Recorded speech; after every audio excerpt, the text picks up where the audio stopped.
Hello दोस्तों, welcome back to my channel. और आज मैं जिस मूवी को एक्सप्लेन करने वाली हूँ उसका नाम है Ouija the origin of evil. ये मूवी 2016 में रिलीज हुई थी और अगर इसकी रेटिंग्स की बात करें तो इसकी IMDb रेटिंग 6.2 आउट ऑफ 10 है। ये मूवी थोड़ी पुरानी है लेकिन फिर भी अकेले देखने के लिए काफी डरावनी है। मूवी काफी बढ़िया है एंड होप आपको इसका एक्सप्लेनेशन पसंद आएगी। तो बढ़ते हैं अपनी मूवी एक्सप्लेनेशन की ओर। तो मूवी के स्टार्टिंग में हमें 1960 के पुराने जमाने का दृश्य देखने को मिलता है, जहां पर हम एलिस को देखते हैं जो कि इस मूवी का लीड रोल है। और एलिस तैयारी कर रही होती है सिएंस की, जिसका मतलब लोगों के परिजनों की आत्मा से संपर्क करने का एक सेशन, जिसमें लोग अपने परिजनों की आत्माओं से बात करने की कोशिश करते हैं। और एलिस यही काम किया करती थी, वो क्लाइंट से पैसे लेती थी सेशन करवाने के लिए। और उस वक्त भी एक बूढ़ा व्यक्ति एलिस के पास आया हुआ था ताकि वो अपने वाइफ से बात कर सके। और हम उस आदमी की बेटी को देखते हैं जो कि एलिस के उस सेशन को पूरी तरह से स्कैम बताती है। और उसके ऐसा कुछ बोलते ही कैबिनेट ओपन हो जाता है और उसमें एलिस द्वारा जलाई गई कैंडल बुझ जाती है, जिससे उस आदमी को एलिस पर यकीन हो जाता है। एलिस तब 3 कैंडल्स जलाती है और उस आदमी से 3 सवाल पूछने के लिए बोलती है। उस आदमी की बेटी एलिस के हर कृत्य पर सवाल उठा रही होती है क्योंकि उसके खुद के ही मन में खोट था और वो लड़की अपने बॉयफ्रेंड के साथ मिलकर अपने पिता के जायदाद पर कब्जा करना चाहती थी। और इसलिए वो आदमी इसके लिए अपनी वाइफ के ओपिनियन पूछने के लिए आया हुआ था। और जैसे ही वो आदमी पहला सवाल पूछता है, एक शैडो रूम में अपीयर हो जाती है। तभी उस आदमी की बेटी उसे देखती है और वो उसे समझ तो नहीं पाती कि ये सब कैसे हो रहा है, लेकिन वो उसे एक स्कैम ही बताती है। तब वो शैडो चिल्लाने लगती है और उन पर अटैक करने की कोशिश भी करती है। तब वो बूढ़ा आदमी डर के मारे जमीन पर गिर जाता है और सोचता है कि शायद उसकी वाइफ बहुत ही ज्यादा गुस्सा हो गई है। तब एलिस लाइट्स ऑन कर देती है और वो शैडो गायब हो जाती है। तब वो आदमी किसी तरह अपने आप को संभालता है और फिर उसकी बेटी उसे वहाँ से लेकर जाने लगती है। और जब वो बूढ़ा व्यक्ति एलिस को पेमेंट देने लगता है तब एलिस इससे इनकार कर देती है। और एलिस जब घर के अंदर आती है तब हमारे सामने रिवील हो जाता है कि ये सब सचमुच में एक स्कैम था, जिसे एलिस और उसकी दोनों बेटियों ने मिलकर क्रिएट किया हुआ होता है। और इसे एलिस कोई स्कैम नहीं मानती थी और उसके हिसाब से वो लोगों की मदद कर रही है ताकि वो सुकून की जिंदगी जी सके। और कैबिनेट के अंदर एलिस की छोटी बेटी डोरिस बैठी हुई थी जो कैबिनेट के अंदर की कैंडल बुझाती है। और वो शैडो बनने का रोल एलिस की बड़ी बेटी किया करती थी जिसका नाम लीना होता है। एलिस जिस टेबल पर सेशन कंडक्ट करती थी वो एक मैकेनिकल टेबल होता है जिसे ट्रिगर करके वो कैंडल बुझा सकती थी। एलिस के हस्बैंड के डेथ हो जाने के बाद एलिस अपनी रोजी रोटी वही काम करके चलाती थी। डोरिस हमेशा अपने फादर से बात करने के लिए प्रेयर किया करती थी कि वो कभी तो रिस्पॉन्ड करेंगे, लेकिन ऐसा कभी होता नहीं है। लीना अपने माँ के सो जाने के बाद खिड़की से चुपके से निकल जाती है पार्टी करने के लिए अपने एक फ्रेंड एली के घर पर, जहाँ पर माइकी और बेटी भी होते हैं। एली की माँ कहीं पर गई हुई होती है और वो गलती से अपना लिक्वर कैबिनेट अनलॉक छोड़कर चली गई थी और इस वजह से उनकी उस रात को मजे थे। एली अपने माँ के उइजा बोर्ड पर दोस्तों के साथ खेलने के लिए डिसाइड करती है और एली गेम स्टार्ट होने से पहले उन्हें रूल्स बताती है। और उसका फर्स्ट रूल होता है कि कभी अकेले मत खेलो, और सेकंड रूल होता है कि कभी उइजा को ग्रेवयार्ड में मत खेलो, और थर्ड रूल हमेशा गुड बाय बोल कर ही उसे क्विट करना चाहिए। और ये सारी बातें सुनते ही बेटी की तो हवा ही निकल जाती है। तब लीना बेटी को समझाती है कि जब 4 लोग मिलकर प्लेनचेट पर अपना हाथ रखते हैं तब वो उस प्लेनचेट को सबकॉन्शियसली मूव कर देते हैं और ये पता ही नहीं चलता कि कौन सा व्यक्ति उसे मूव कर रहा है। और लोगों को लगता है कि शायद वो चीज कोई स्पिरिट है, लेकिन वो कोई स्पिरिट नहीं होती बल्कि इंसान खुद करता है। लेकिन लीना का यह एक्सप्लेनेशन बेटी का डर नहीं निकाल पाता। और जब खेलते समय प्लेनचेट मूव होता है और एली तब पूछती है कि क्या कोई स्पिरिट वहाँ पर है तो उन्हें रिस्पॉन्ड करे। और उसी वक्त एली की मॉम की एंट्री हो जाती है और बेटी को लगता है कि शायद वो कोई स्पिरिट है और बेटी तब डर के मारे बहुत जोर से चिल्लाती है। एली की मॉम तब इसके बारे में एलिस को बता देती है और इसलिए एलिस पहुंच जाती है लीना को लेने के लिए। लीना बहाना बनाती है कि वो अपने दोस्तों के साथ में उइजा बोर्ड खेलने के लिए आई हुई थी, लेकिन एलिस से समझ जाती है कि लीना ने ड्रिंक किया हुआ है। नेक्स्ट डे माइकी लीना के घर पहुंच जाता है उसे पिकअप करने के लिए। दरअसल माइकी और लीना एक दूसरे को बहुत ही ज्यादा पसंद किया करते थे, लेकिन लीना की मॉम माइकी को बड़े प्यार से अंदर आने देती है और वो माइकी को बड़े प्यार से धमकाती है कि अगर उसने लीना के साथ कुछ गलत करने की कोशिश की तो वो उसे नहीं छोड़ेगी। उसी दिन एलिस कैंडल्स खरीदने के लिए गई हुई होती है और उइजा बोर्ड को वहाँ पर देखकर वो खरीद लेती है अपने सेशन के लिए ताकि लोग और भी ज्यादा अट्रैक्ट हो। और वो डोरिस को पिकअप करने के लिए जाती है उसके स्कूल में, जहाँ पर वो 2 लड़कों को डोरिस को बुली करते हुए देखती है और एलिस उन्हें रोकना चाहती थी, लेकिन तभी फादर टॉम वहाँ पर पहुँच जाते हैं और वो उन लड़कों को भगा देते हैं।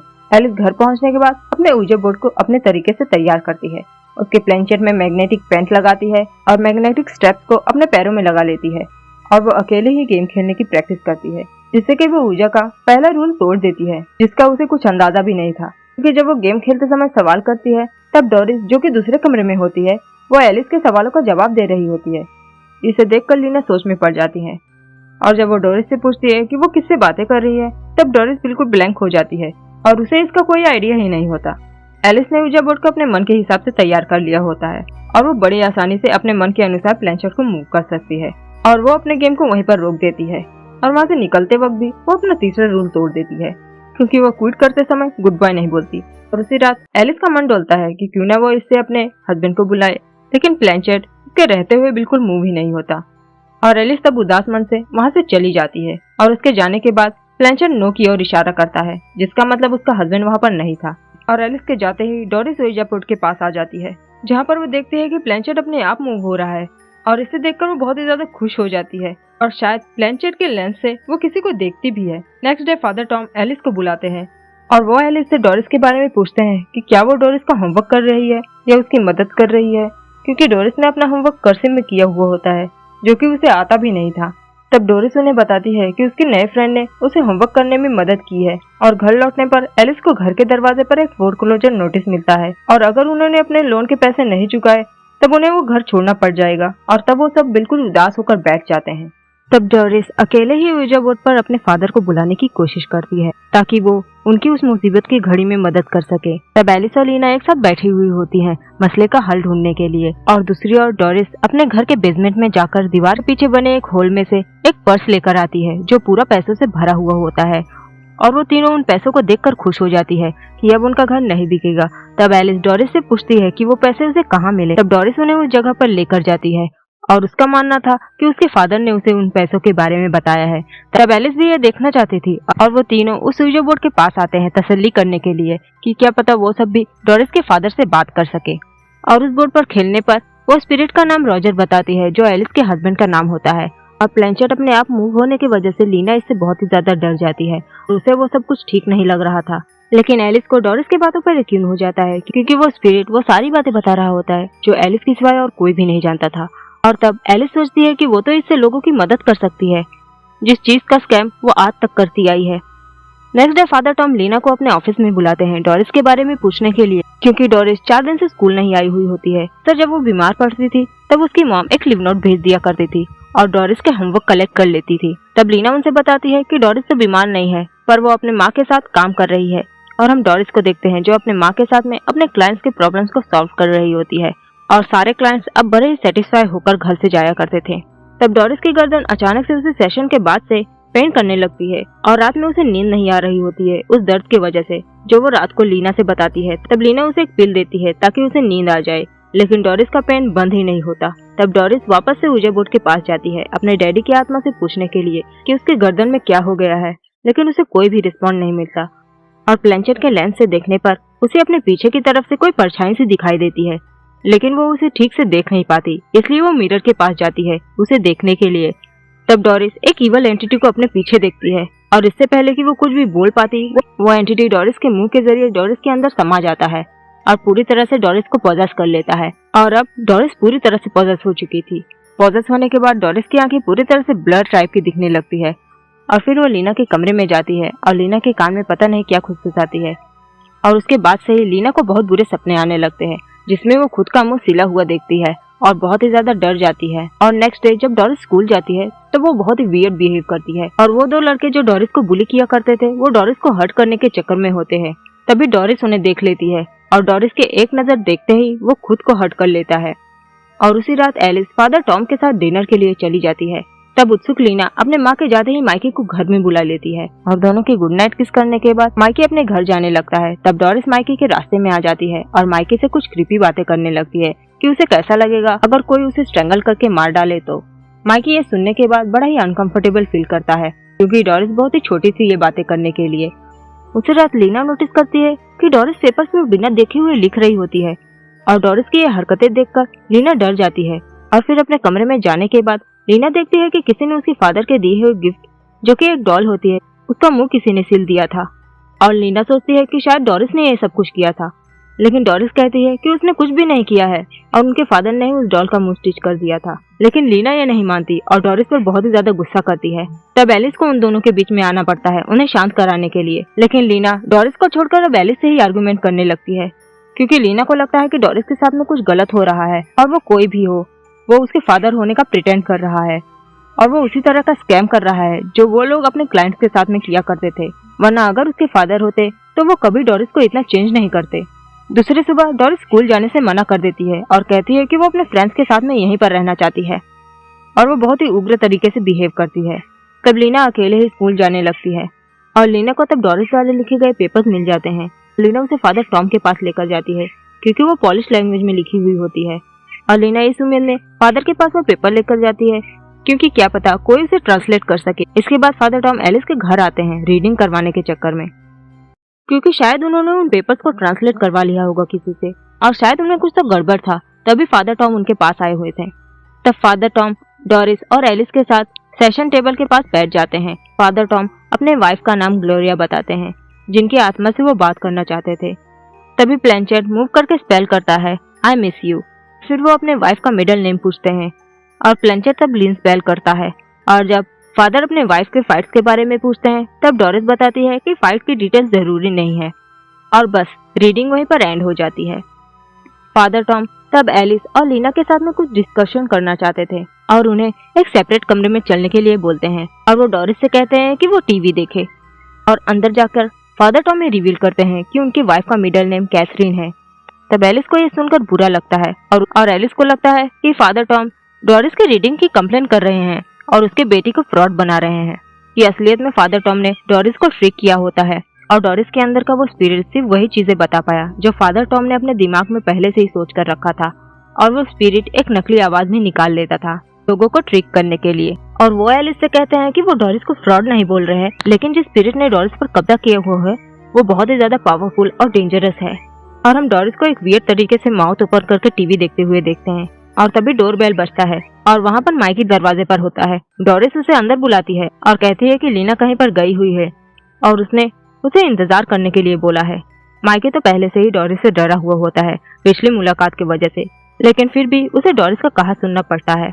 माइकी घर वापस जाना चाहता था लेकिन डोरिस उसे अपने साथ में जबरदस्ती बेसमेंट में लेकर जाती है और दूसरी ओर फादर टॉम लीना के दिए हुए उस पेपर को ट्रांसलेट करवा के उसकी मीनिंग बताते हैं और उन पेपर से डोरिस पर कब्जा किए हुए उस आत्मा का नाम मार्कस बताता है और उस पर मार्कस की आत्मकथा थी और उसमें लिखा हुआ था कि मार्कस वर्ल्ड वॉर के दौरान पोलैंड में था और उसे कुछ एलिस के द्वारा वहाँ से रेस्क्यू किया गया था और उसमें एक डॉक्टर का जिक्र होता है जिसे मार्कस डेविल्स डॉक्टर बुलाता था और वो डॉक्टर ऑकल्ट यूज करता था लोगों पर एक्सपेरिमेंट परफॉर्म करने के लिए।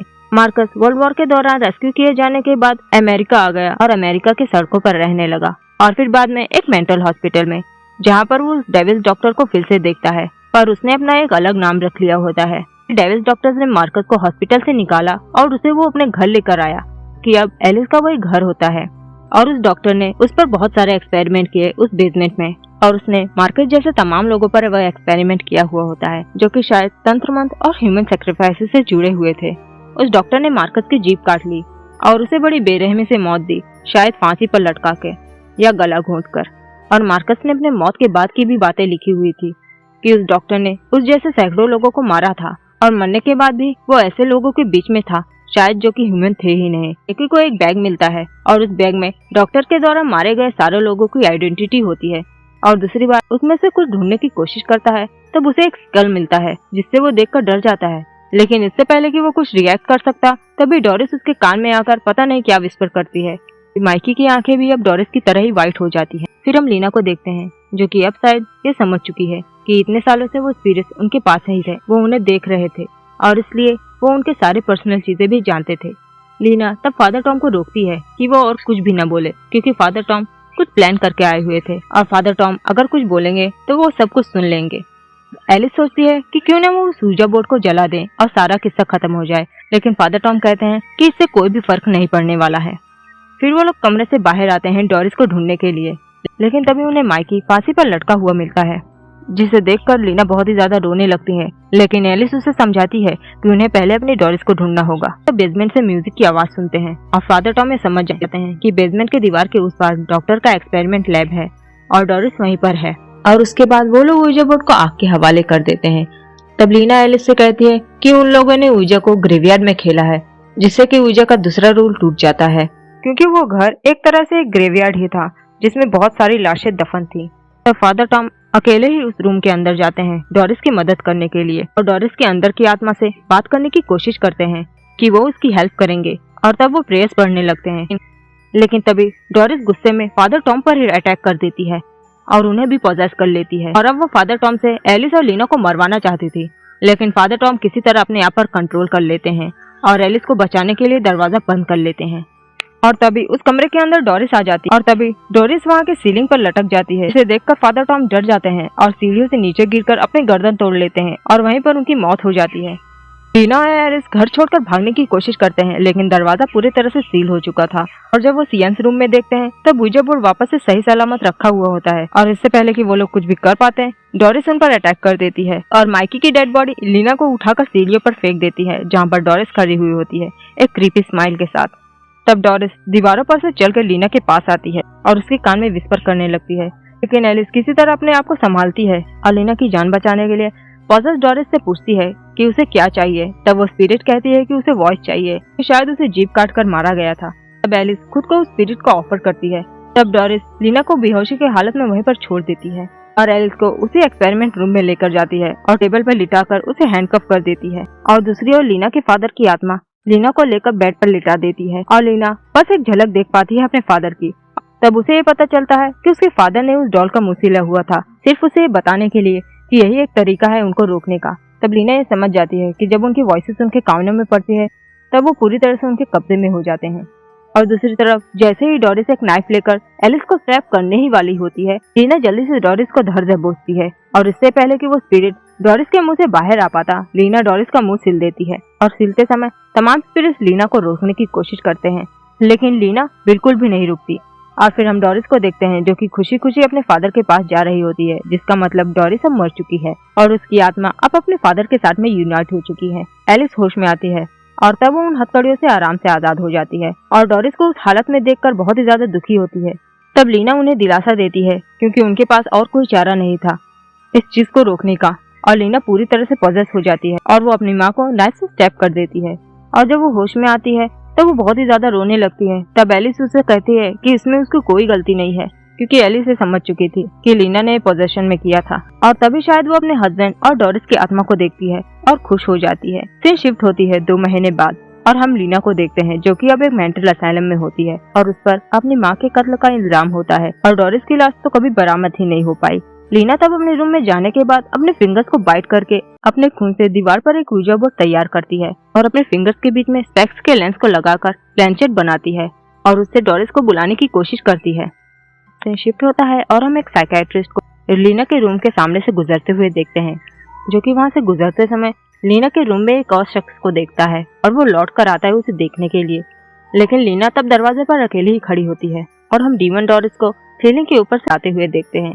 और फिर हमें बहुत सालों बाद का सीन दिखाया जाता है जहाँ पर हम देखते हैं कि लीना बूढ़ी हो चुकी थी और उससे मिलने के लिए उसकी नींद आई हुई थी। तो दोस्तों, जैसे कि ऊजा मूवी की बहुत सारे पार्ट्स हैं, उन्हीं में से एक पार्ट का कैरेक्टर ओलिविया कुक है जो कि इस फिल्म से कनेक्टेड है और शायद ओलिविया कुक ही लीना की नीस होती है। और इसी के साथ ये मूवी यहीं पर एंड हो जाती है।